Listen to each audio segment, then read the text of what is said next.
Our purpose at WE is to change the dismal statistics of our people, particularly Māori and Pacifica people. We do this through helping small and medium-sized businesses to thrive. Our businesses need our help. So many have felt the pressures of lockdown and are facing challenges that they've never faced before. Challenges that are impacting their livelihoods. That is why we're bringing you this series, to share stories of the people behind our businesses, their successes, their failures, their challenges, and their triumphs. If you are already in business, we hope you will be inspired. Perhaps someone will share one piece of gold that makes a difference in your business. If you've been thinking about starting a business, we hope that you will be motivated to start your own business venture. We hope that by sharing these stories, we can help small businesses on the road to recovery all across New Zealand, Australia, and the Pacific. So grab your cup of tea and whakarongo mai.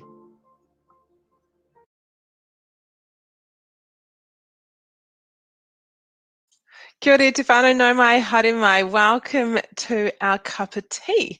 So today we have Zeprina on the having a cup of tea with me this evening, and she comes from a number of different businesses actually. So one that you might be aware of, which is PolyX, which we're going to talk to, and they also have a market coming up as well. So just stay tuned to find out when that is. She also has her own consultancy company, Blue Spur Consulting, and off the back of that, they started a charitable trust called Pacific Settlement. So welcome, Zeprina, and thank you so much for joining me. Talofa, Wendy.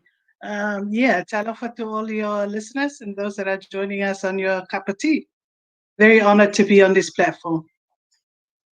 Thank you so much for joining us. So tell us a little bit about all of these different businesses that you're part of. Like, why all of these different things? Like, what is it that inspires you to do all of these things? Yeah, that's $1 million question. But I think for us, it's I think we're a faith-based business, and when God gives you a seed or a talent, I think you need to explore it, and where the door opens, you just need to walk through it. The first one that I had or started in terms of the business was Blue Spur Consulting. And that really came out of pure necessity when my role was made redundant back in 2018. But just to take that step further back, is that I migrated to New Zealand in 2011. And since coming through that airport, I've always wanted to do something on my own, to start a business on my own. But there was that fear of the unknown. I'm coming into a new environment. Nobody knows me here.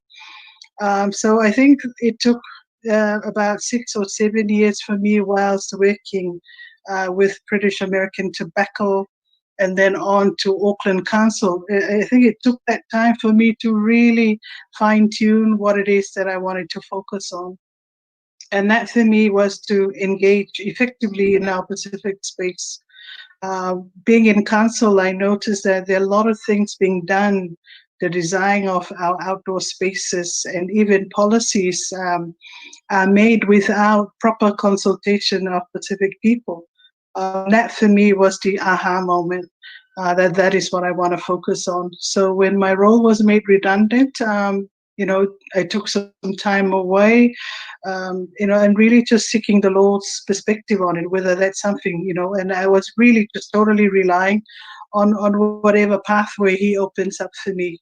I applied for so many jobs and none seemed to open up, but then an opportunity came through on an engagement project in a Pacific space, and I was very fortunate to get that project. And then, from then on, as they say, the rest is history. That's how our Blue Spur Consulting came into the picture. It's about effectively engaging with our Pacific spaces and our Pacific people, understanding their cultural values and protocols, and partnering with the various community representatives that speak their own language and know their own cultures very well and are influential and can mobilize their own community. And that in essence is what Blue Spur is about. and then trying to convince the mainstream organizations and even our own Pacifica organizations of the importance of proper engagement. More often we think that we're Pacific, we know our people, but there's a whole structure and thought process that goes behind it just to ensure that we are hitting the mark, that we are, engaging for the right reasons, and we are getting the right perspective and feedback from our communities. So that, in essence, is what Blue Spear is about. It's now going over 2 years, going on my third year now, and it's just all pure, not luck, but it's just, when you yield your business totally to God and faith, I think things just open up. And that's something that I've learned quite well in this business. When you're working for yourself, moving from self-employment, from a 9 to 5, the guarantee and the ability of a job and an income, to finally now you're on your own and you need to find an income yourself. That was a very difficult pathway. But yeah, I survived, and I'm now on to the other one is PolyX. PolyX came back of creating the Pacific settlement with my colleagues Mandy Sitia Momoisia and Laura Kyle Hall. We got together and created the Pacific settlement, and this was out of Blue Spear Charitable Trust. And because we identified the need to properly induct Pacific migrants that come from the Pacific into New Zealand, having been migrants ourselves, me and Laura, and Mandy was able to share the perspective of host family on this end. So I think that sort of collective experience plus the passion pushed us or drove us to create something to help people that come over, so that they don't go through all the trappings that we went through ourselves, that by the time we knew better, it was very long and hard for us to drag ourselves out of those holes. So the whole idea for the Pacific settlement really is to fast track these people's awareness of what are the pitfalls, and but more so the opportunities there are in this country, if they are to properly plan and have goals, not just thinking about today, but thinking long term. And the struggles that we faced with the settlement was that nobody was willing to give us some funding or assistance with that. So being business and very faithful women, that didn't stop us. But then we sort of tried to think outside the box and see what's a product that we can deliver. And it's a product that people with lots of money could part with, so that they can experience and have that product. And that we do it really well, that it's so profitable that we're able to fund our own settlement. And that's where PolyX came into the picture, sorry. So that's the connection between the settlement work that we're doing and the PolyX that we're striving so hard to build, to be successful, so that we can feed back into inducting and settling our Pacific migrants that are coming over and in New Zealand.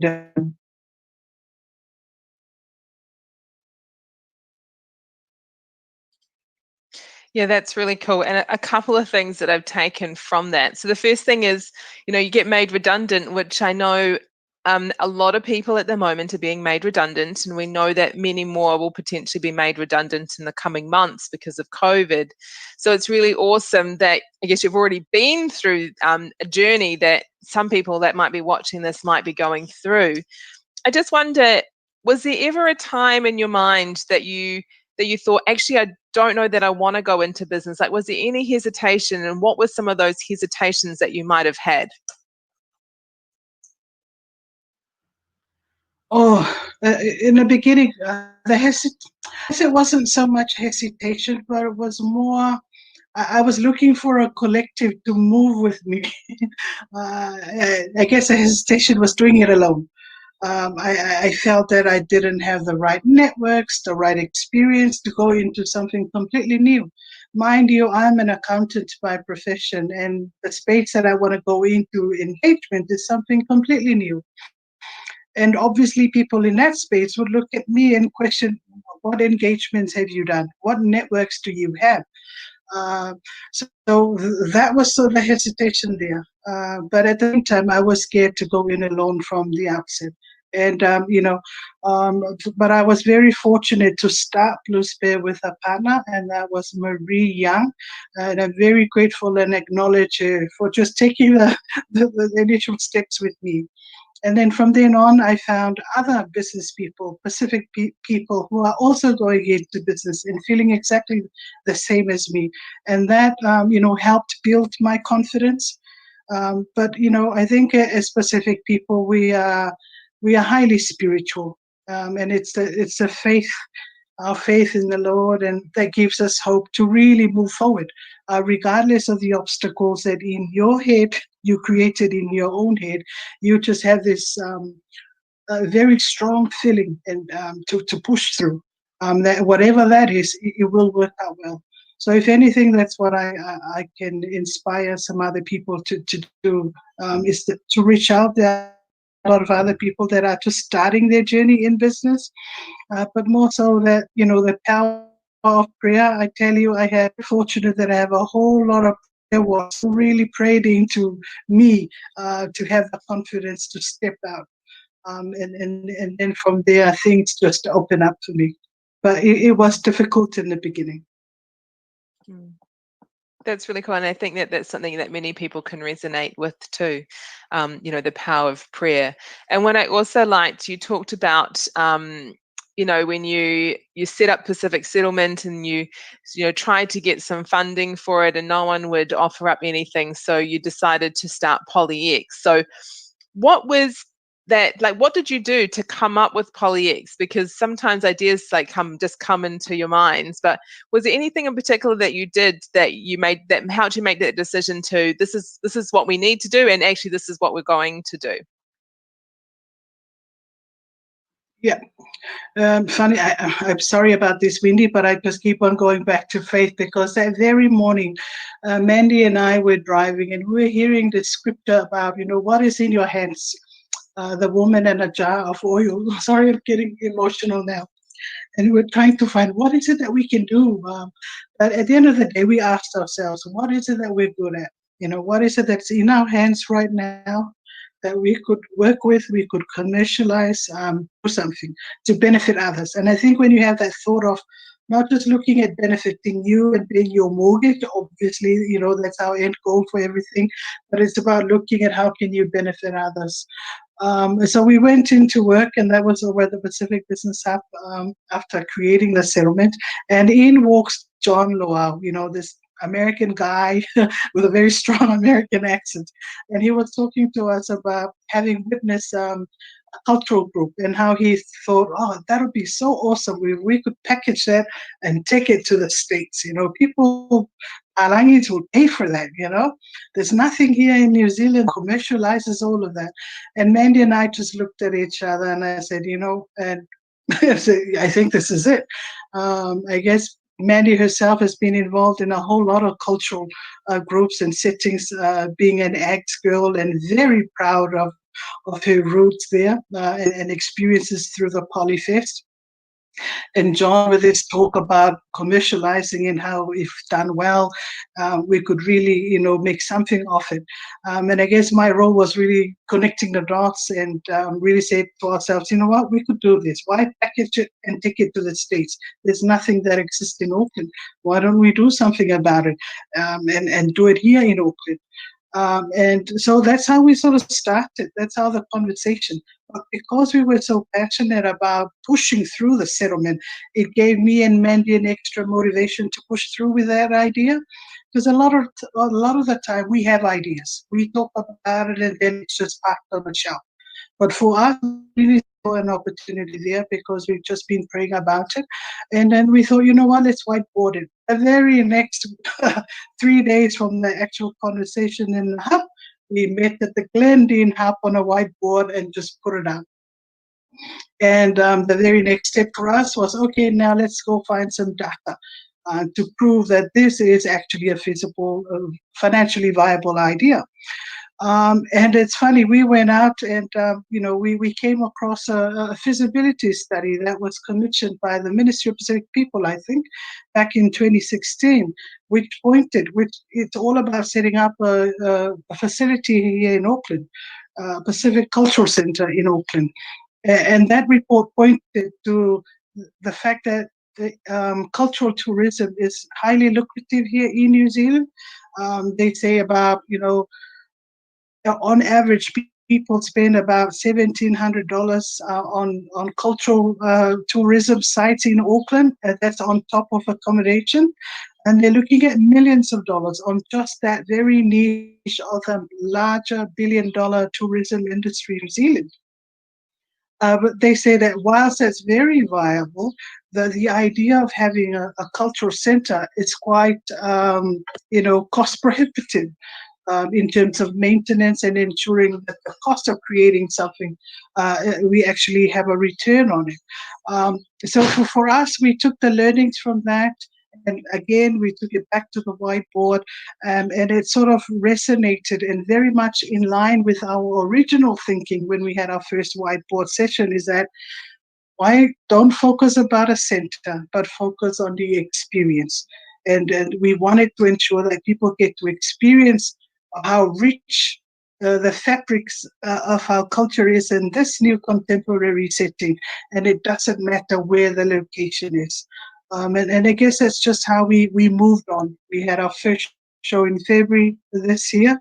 Just the first time that the COVID case when New Zealand was identified was on the same night as our first show. It's a cultural show where we worked with over 6 Pacific countries that showcase their own cultural dance at the Sky City. So to answer your question, that's how we sort of started and moved on from it. That's really cool. So what I got from that is you thought, what am I good at? Which I think that it's really important because you need to know that. And then how can I commercialize something, but that's going to benefit others, because that really is the key. If you can benefit other people, then you're adding value to their lives, and then they will pay for it. And then having data. Data is so important too. So just tell me then, how has life changed for you since being in business? Oh, hardly have any time to rest now. It was even busier with just one business, and now you have 2 or 3. But it all comes down to prioritizing your time, really, and having focus. Not try and do so many things, but to try and focus on key things, and having that delegation and discussion with people, and bringing on board people that see the same values and your aspirations, that buy into it, so that they can help along the journey. Again, in the midst of all the business, I think it's very important as faith-based Pacific business people to really have that quality time of just soul searching in the morning or whatever that time is, so that you can have that peace and a clarity to think things through. And that for me as a business owner is very critical, something that I had to learn from in the beginning, where I relied on my own thinking. I was overstressing it. I was using the terms of grind. But now I've sort of tried to come out of that grinding, but just really experiencing the flow and the peace that comes with working according to what God has purposed for you in business. That's something that I really want to go deeper in. How do you specifically decide what it is that you're going to do? So, you've got 3 businesses. How do you prioritize your time and work out, these are the things that I'm going to do, and these are the things I'm going to delegate to somebody else? I think with that planning, it's really mapping out your whole year with projects that come through way of Blue Spare. So making sure that if I have a project to deliver for Blue Spare, I need not focus or do anything with PolyX, or very light touch on PolyX. And I guess you're scheduling things around, those things that you can move and things that you cannot. I think that's been critical. And there are times where I pull back on PolyX and I said, guys, I have a paper or something to deliver. I may not be able to do this as much as possible. And that's how I've sort of determined. But for me, on a personal level, I try and prioritize the Blue Spur projects because for some, that is where it's paying us the money to do a whole lot of work in PolyX. Because like with any business, I think it'll take you 2 to 3 years before you even earn any income from PolyX. So it's actually the money that we get from our Blue Spur that's paying for our time, at least for me and Mandy. Similarly for John in his other consulting job, that's what's paying him the time to plan, market, and mobilize people for PolyX. So we want to make sure that our Blue Spur work is prioritized where possible. And then the scheduling of our PolyX initiatives is around that. But we find that as PolyX is starting to take hold, more and more people are coming in and wanting to be part of the journey, want to own and drive certain part of that parcel, which is helping us. And I think we will eventually get there, but it's still in its early stages. Mm. Yeah, I think that that's so important, and I think a lot of business owners also, they sometimes will put forward and do some of the free stuff, the pro bono stuff, the things that are kind of close to their heart but not really earning money, but not always doing the stuff that actually just brings in the dough. And sometimes you just got to bring in the dough, otherwise you can't continue to do the other things that you want to do, your passion projects and the other things that are also helping in the community. Look, I know that you've faced a lot of challenges in business and you've already shared so many of them already with us. But are there any other challenges or big challenges that you've faced? And would you like to share how you've overcome them? I guess one of the biggest challenges was when we set up the settlement, is that a lot of organizations or funding organizations don't want to fund you if you're set up as a business. Although the project that you are doing will benefit community. But they look at your structure and then, oh, sorry, we don't want to fund you because you're a business. There's an automatic assumption that you're doing business just for the pure benefit of having a profit, as opposed to looking at the outcomes, the social outcomes that are positive and benefit our community. And I think that was the biggest one. And then eventually a year later, we heard about a social enterprise. But even with social enterprise, there's no legal structure for a social enterprise. So we're stuck in that limbo. And that's why we created the Blue Spur Charitable Trust, under which the settlement is being done out of. So that is one of the number one struggles, is that they look at your structure and then they look at your history. How long have you looked after people in settlement? Um, you know, people always judge your intentions when you're trying to do something. And I think that's the beauty of not relying on funding, I suppose, double-edged sword, is that you can determine and shape a program that you yourself feel and believe wholeheartedly will work. Because there are so many projects that are looking at helping people, but our Pacific people's outcomes are not going up, they're still going down. So there's a decline. So one needs to ask the question, what is it that we're doing continually and investing money into, but outcomes aren't improving? So would you rather try and invest or look into something new and see whether that works, because everything else hasn't? And that is not to say that, I don't want to say that things that are already existing are, but it's just a general observation. And that's something that, as a new player coming into whatever field, people are always questioning your motive. The other one is in the polyX space. We feel that the offering around cultural, our dance and exhibitions fall very nicely within a remit of things that Creative New Zealand would fund, for example.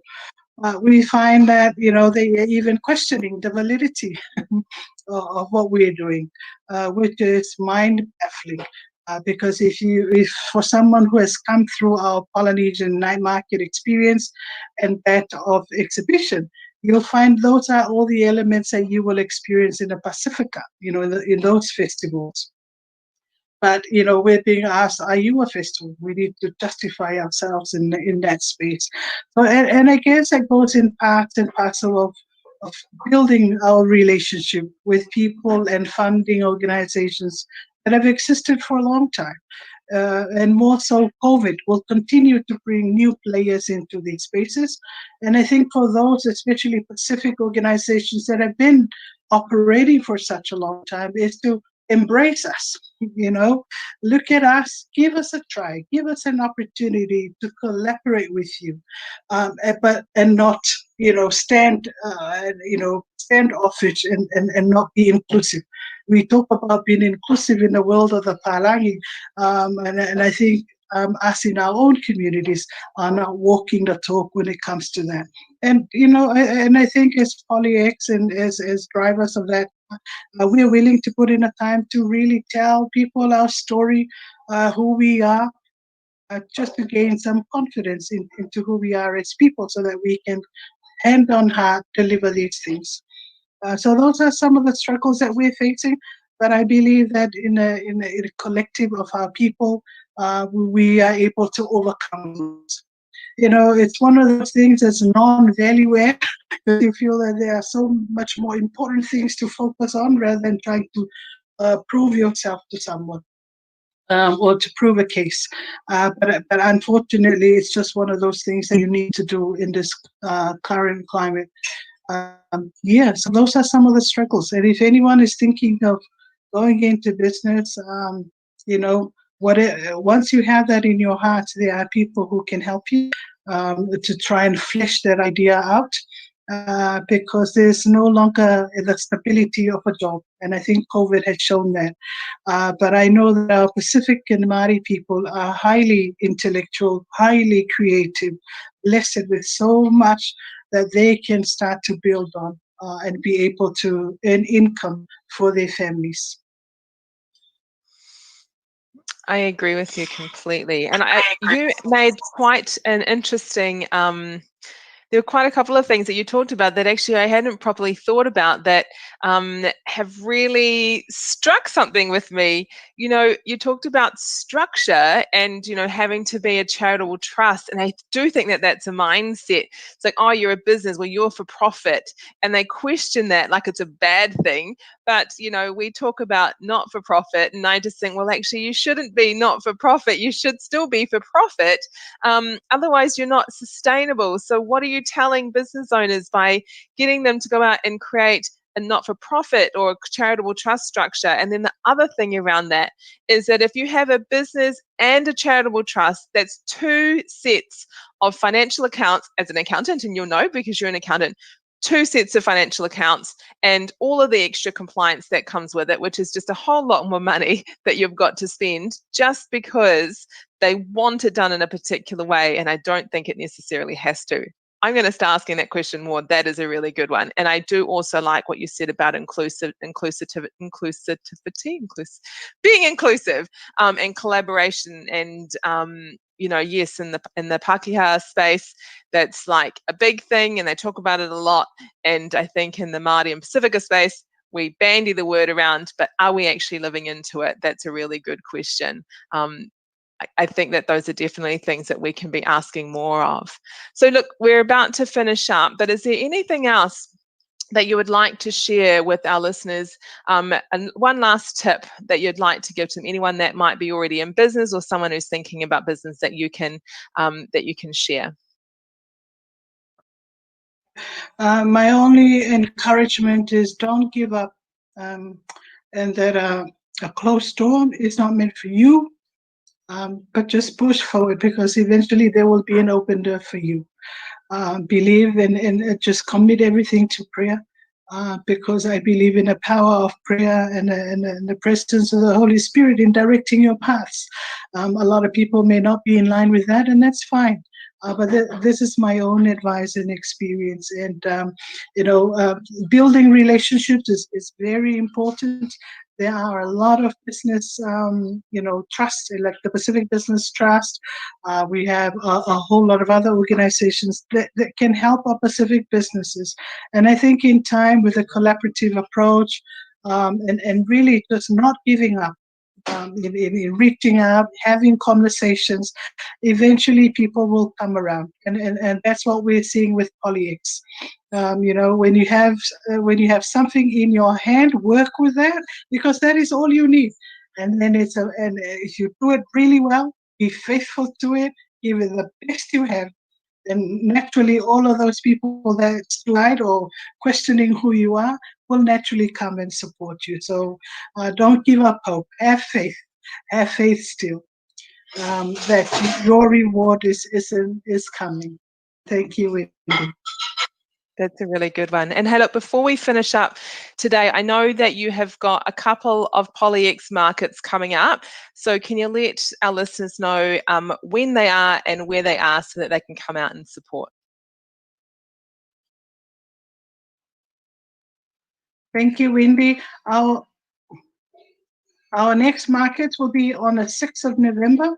6th of November, and that will be the first time we're launching that out here in West Auckland. And it'll be at Trust Arena in West Auckland, 6 to 10 p.m. And then on the very following day, on a Saturday, the 7th of November, we're having it out at Mangere Arts Centre from 6 to 10 p.m. as well. So do come out. There's some vendors that have come on board. So we're very happy to showcase some of their products on the night. And I might just also add that we have 4 food vendors that started with us as fundraisers and have now gotten their full food license. So, the opportunities for them to earn income by cooking Pacific food is now endless.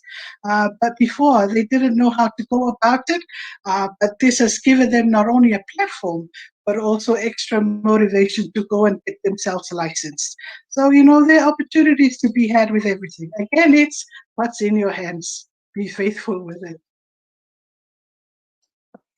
That's awesome. So everyone, I'll pop those into the comment box as well, just in case you need to refer back to them, the dates and the venues for the next PolyX market. So thank you, Zeprina, once again for being with us this evening for our Kapu Tī, and to everybody for joining us. We will be back again on Wednesday at 8 p.m. So I will see you then.